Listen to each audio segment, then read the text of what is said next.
এইখিনিতে আৰু এটা কথা ক'বলৈ থাকি গ'ল অন্ধ ভক্তসকলক। আৰু অন্ধ ভক্তসকলক মই এটা কথা কৈছোঁ, মোৰ ফেচবুকত এটা একাউণ্ট আছে কল্পনা ৰাজবংশী বুলি আছে, তাত মই এটা পোষ্ট দিছোঁ, এটা দীঘলকৈ কমেণ্ট দিছোঁ। সেই কমেণ্টটো মোক এজনে দিছে, সেইকাৰণে তেওঁ দিবলৈ দিছিলে কাৰণে মই সুন্দৰকৈ দিছোঁ।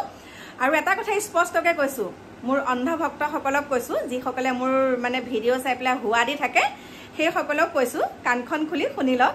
বিশেষকৈ মোৰ পিতৃ কোনো নাৰী কেলেংকাৰীত পৰা নাই আৰু গৰু চোৰতো পৰা নাই, আৰু তেনেকৈ সেইবিলাক নাৰী কেলেংকাৰী গৰু চোৰত পৰি পেলাই ক'তো আত্মগোপন কৰিও থকা নাছিলে দেই, স্পষ্টকৈ কৈছোঁ। আৰু তথ্য সহকাৰে যদি দিব লাগে মোৰ ফেচবুকটো চালেই হ'ল। নমস্কাৰ মোৰ প্ৰিয় বন্ধু বান্ধৱীসকল, প্ৰথমতে আপোনালোকক কল্পনা দিকু ডেইলি ব্লগছৰ নতুন এটা ভিডিঅ'লৈ স্বাগতম জনাইছোঁ। আৰু এতিয়া মই আপোনালোকৰ মাজলৈ আহিছোঁ এটা বিশেষ কথা লৈ, 10 লাখ টকীয়া এটা প্ৰশ্ন লৈ পেলাই দেই, 10 লাখ টকাৰ এটা প্ৰশ্ন লৈ পেলাই। কিছুমান মই অন্ধভক্তক ক'বলৈ ওলাইছোঁ, এষাৰ কথা আছে, অবুজক বুজাই কোনে, ঢেৰুৱা ঠাৰি সিজাই কোনে। গতিকে প্ৰথমতে কৈছোঁ, জয় গুৰু শংকৰ সৰ্বে গুণাকৰ, যা কেৰি নাহিকে উপাম, তুহাৰী চৰণত ৰেণু শতকোটি, বাৰ এক কৰোঁ প্ৰণাম প্ৰভু, বাৰ এক কৰোঁ প্ৰণাম। আৰু এতিয়া মই কথাখিনি ক'বলৈ ওলাইছোঁ কাৰণে, সঁচা কথা ক'ম কাৰণে মই এতিয়া গুৰুজনাৰ এভাগী বাণীৰে মই আৰম্ভ কৰিছোঁ। কথাটো হৈছে 10 লাখ টকাৰ প্ৰসংগ। মই ভিডিঅ'টো দিওঁ, ভিডিঅ'টো খুব বেছি মোৰ 10 মিনিট, 12 মিনিট বা 9 মিনিট, কেতিয়াবা 6 মিনিটৰো দিওঁ। গতিকে সেই 6 মিনিট সময় বা 9 মিনিট সময় যদি সম্পূৰ্ণকৈ ভিডিঅ'টো নেচায়, ভিডিঅ'টো নেচাই পেলাই শিয়ালৰ দৰে গাঁতৰ ভিতৰৰ পৰা ওলাই যেতিয়া হুৱা দিবলৈ ওলাব, হুৱা দি ফুৰিব, তেতিয়াতো মই ক'বই লাগিব ন, শিয়ালৰ দৰে হুৱা দিয়ে, কিন্তু আমাৰ দৰে সুন্দৰকৈ ওলাই আহি দুআষাৰ কথা ক'ব নোৱাৰে আৰু সৎ সাহস নাই। মই যিটো প্ৰশ্ন কৰিছোঁ সেইটো উত্তৰ দিব নোৱাৰে, কি যে ভাষা। আৰু এটা কথাই কওঁ, কৃষ্ণগুৰুৰ ভক্তসকলৰ মুখত ইমান বেয়া বেয়া শব্দ কেনেকৈ ওলায় বাৰু, তাতেই মানে বুজি পোৱা যায় তেওঁলোকৰ ভক্তসকল কিমান গুণী জ্ঞানী।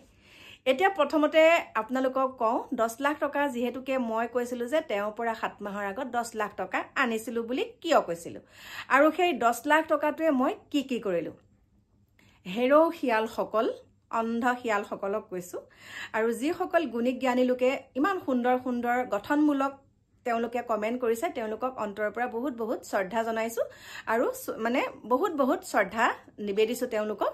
আৰু বহুত ভাল লাগিছে তেওঁলোকৰ গঠনমূলক কমেণ্টসমূহ পাই পেলাই।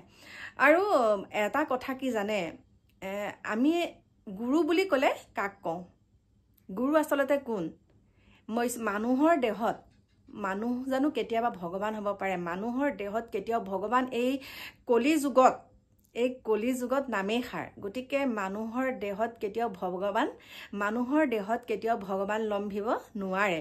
আৰু তেওঁ নিজকে ভগৱান তুল্য হিচাপে থাকি নিজকেতো কৈছেই ন, মই বহুতকেইটা শ্বেয়াৰ কৰি থৈছোঁ, আপোনালোকে চাব ভিডিঅ'। গতিকে মই বেছি বহলোৱা নকৰোঁ, 10 লাখ টকাটো কথা কৈছোঁ।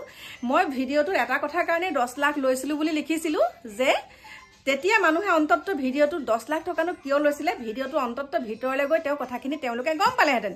কিন্তু সেইটোকে নাযায়, তাই 10 লাখ টকা লৈ পেলাই এতিয়া একদম ঘৰে দুৱাৰে বনালে, আমুক কৰিলে তামুক কৰিলে, এতিয়া বদনাম গাবলৈ আহিছে। গতিকে চাওক, মই 10 লাখ টকাটো লৈছোঁ বুলি এটা এনেই লিখি দিছিলোঁ তাত, তেতিয়াই গম পোৱা যায়, উত্তৰসমূহ যেতিয়া তাৰ পৰা আহিছে, কমেণ্টসমূহ যেতিয়া তাৰ পৰা আহিছে, তেতিয়া গম পোৱা গ'ল এই কথাখিনি মানে ভাল গুণী জ্ঞানী লোক নায়েই তাত। গুণী জ্ঞানী লোক থকাহেঁতেন এনেকৈ মানে আৰু শিয়ালৰ দৰে হুৱা দিবলৈ কেতিয়াও নাহিলেহেঁতেন। 100 বাৰ কৈছোঁ, 10 লাখ টকা লোৱা নাই। মোৰ যিকণ আছে, যি এটকা পাইছোঁ সেইটোতে মই সন্তুষ্ট। গতিকে ক্লিয়াৰকৈ কৈ দিছোঁ, 10 লাখ টকা লৈ একো মই তেওঁ আশ্ৰমলৈকো যোৱা নাই, তেওঁৰ লগত কথোপকথনটো দূৰৰে কথা, আশ্ৰম ভাগলৈকো যোৱা নাই, আৰু 10 লাখ টকাটো মই অনা নাই, একদম ক্লিয়াৰকৈ কৈছোঁ।